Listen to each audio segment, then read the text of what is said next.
Famous নারী content creator পিছনের অনুপ্রেরণা হচ্ছে কি আমি যখন দারুণাতে তো দারুণাতে পড়াশোনা করার সময় ওখানে মাসিক বিকাশ ছিল একটা পত্রিকা।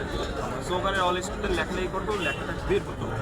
তো এই ঢাকা ভার্সিটির তাবির ভাইকে চিনতেন, আমি রান্না করলে ভাই ঢাকাইয়া করলে ভাই। তো তাবির ভাই থাকতো হচ্ছে গিয়া 4 তলায়, আমি থাকতাম 5 তলায় বলে আর কি।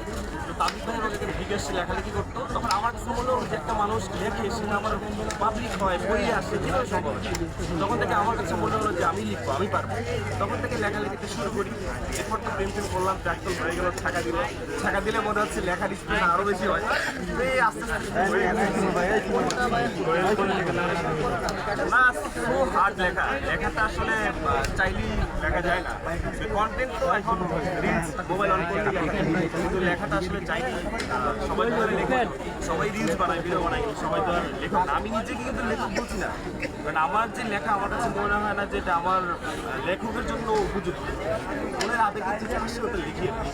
কিন্তু লেখক এই জিনিসটা, লেখকের যে ওয়েট, এটা বিশাল ব্যাপার। আসলে আমরা যেরকম মনে দেখি তাকে দেখি এখন অনেক কিছু মনে করে, যারা লেখক আছে তাদেরকে লিখে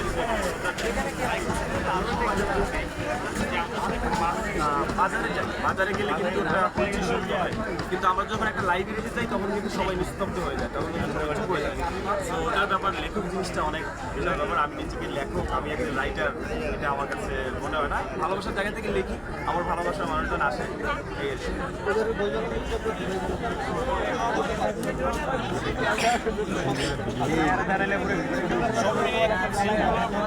প্রত্যাশা করছি।